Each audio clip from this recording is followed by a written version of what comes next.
Hello అండి, welcome back to my channel.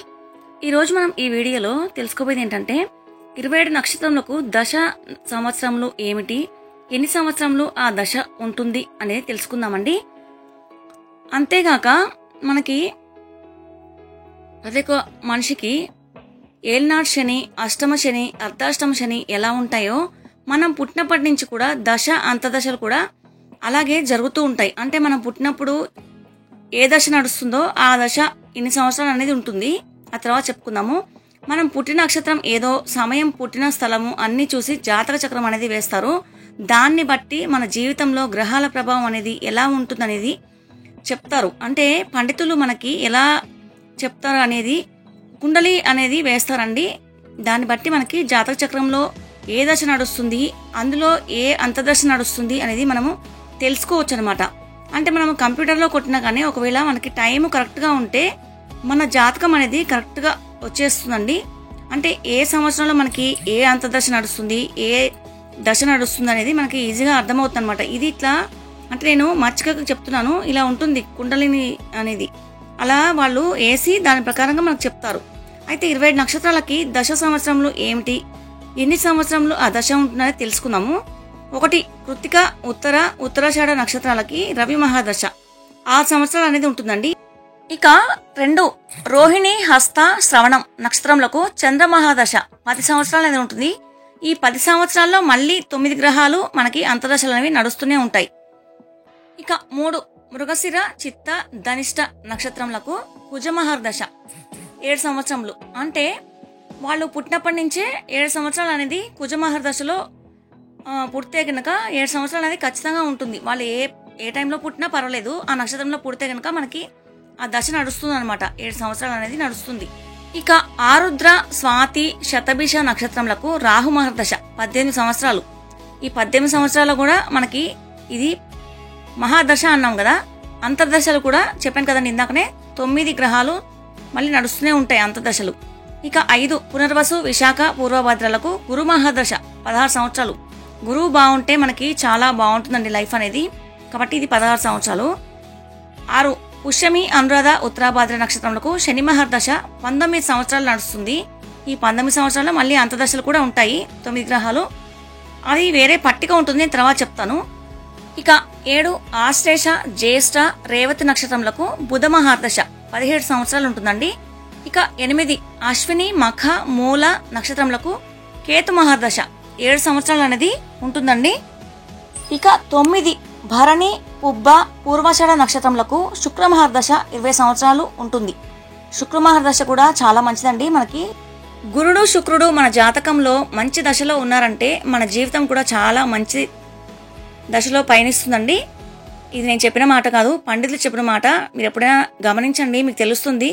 మీరు జాతక చక్రం మీరు వేయించుకుంటే గనక మీకు కూడా అంటే మీ టైం అనేది కరెక్ట్గా ఉండాలి. ఎప్పుడైనా సరే పిల్లలు పుట్టినప్పుడు కరెక్ట్ టైం అనేది ఉండాలి అని నేను అంతకుముందు వీడియోలో కూడా చెప్పాను. ఎవరైనా మీకు శిశువు జననం అనేది ఉంటే మీరు ముందే డాక్టర్ చెప్పి రాయించుకోండి.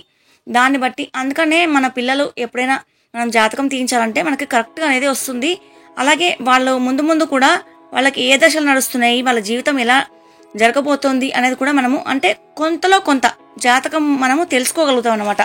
ఇప్పుడు పంచాంగంలో మనము సంవత్సరం రాగానే చెప్తారు కదండి, రాహు ఈ దశలో ఉన్నారు, మరి గురుడు ఈ దశలో ఉన్నారు అని చెప్తుంటారు కదా. అలా మన జాతకంలో కొంతలో కొంత మనము జీవితంలో ఏం జరగబోతుంది అనే విషయం అనేది మనము పసిగట్టవచ్చు. ఇవి మహర్దశలు, వీటిలో అంతదశ కూడా ఉంటుందని చెప్పాను కదా నేను. మహర్దశ అంటే మనకి ఇందాక అనుకున్నట్లుగా ఇన్ని సంవత్సరాలు అనేది ఒక్కొక్క దశ అనేది మన జీవితంలో నడుస్తూ ఉంటుందండి. అన్ని దశల వరకు కూడా మనం ఉండము.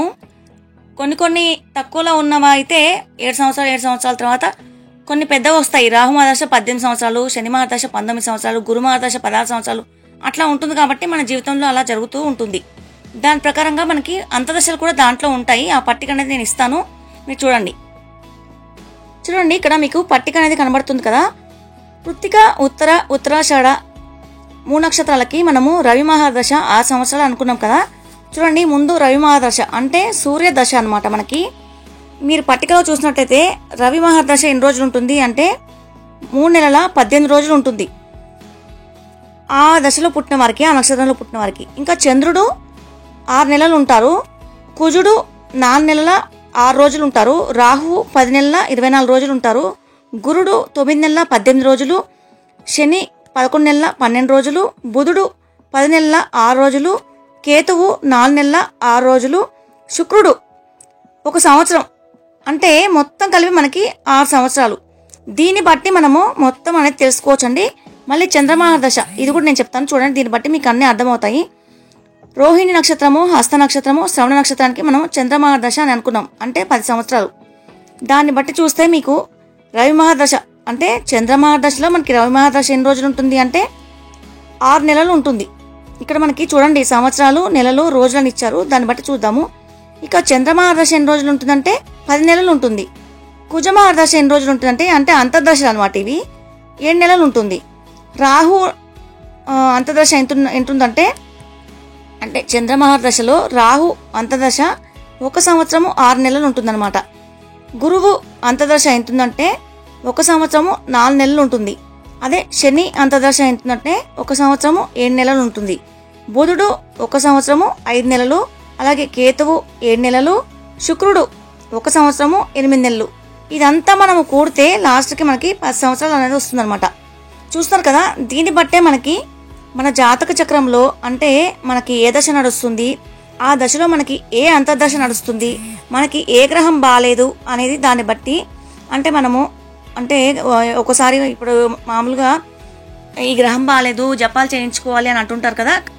ఈ గ్రహాలు బాగాలేవు అని ఇవి చూస్తేనే ఈ పురోహితులకి తెలుస్తుంది. కాబట్టి వాళ్ళు దాని ప్రకారంగా మనకి ఈ గ్రహం బాగాలేదు, ఈ గ్రహాలు మీకు నీచ స్థితిలో ఉన్నాయి కాబట్టి మీరు దీనికి పరిహారం చేయించుకోవాలి అని చెప్తారు. అంటే పరిహారం అంటే శాంతి చేయించుకోవాలి. అంటే ఆ గ్రహం అనేది శాంతి, ఆ గ్రహానికి శాంతి జరగాలి అంటే మనము వాళ్ళ పేరు మీద శాంతి అనేది చేస్తారు. నవగ్రహ శాంతి అనేది మీకు తెలిసే ఉంటుంది. మీరు ఎప్పుడైనా చేయించుకునే ఉండొచ్చు బ్రాహ్మణుల దగ్గర.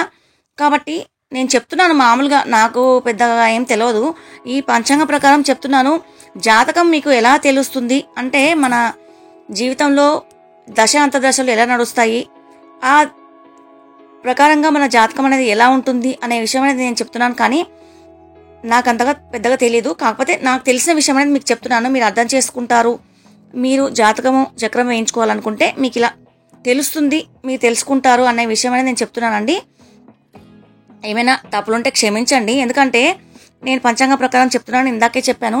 దీన్ని బట్టి మీరు ఏం తెలుసుకోవాలి అంటే ఇందులో మీ నక్షత్రం ఏమిటి, అలాగే మీకు ఏ దశ నడుస్తుంది అంటే మీరు పుట్టిన దగ్గర నుంచి మీకు ఇన్ని సంవత్సరాలు లెక్కేసుకుంటే మీకు ఏ దశ నడుస్తుంది, అందులో మీకు అంతదశ ఏది నడుస్తుంది, మీకు అంటే టైం బాగుందా బాగాలేదా అనేది మీకు పంచాంగం అనేది మీకు చెప్తుంటారు. మీకు ఇన్నిట్లో ఈ దశ నడుస్తుంది కాబట్టి మీకు ఇలా ఉంటుంది అని. 7 శని మనకి 7.5 సంవత్సరాలు ఉంటుంది కదండి.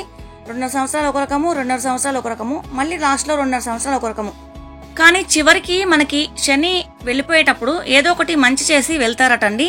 మన కర్మానుసారంగానే మనము 7 శని అయినా కానీ, అర్ధాష్టమ శని, అష్టమ శని అయినా కానీ మన కర్మలను బట్టే మనము అనుభవించాల్సి వస్తుంది. కొందరికి 7 శని ప్రభావం కూడా ఎక్కువ మీద పడదు. ఎందుకంటే వాళ్ళు ఏదో పుణ్యం చేసుకుని ఉంటారు, సత్కర్మలు చేసుకుని ఉంటారు. కాబట్టి వాళ్ళకి మంచి అనేది జరుగుతుంది అనమాట.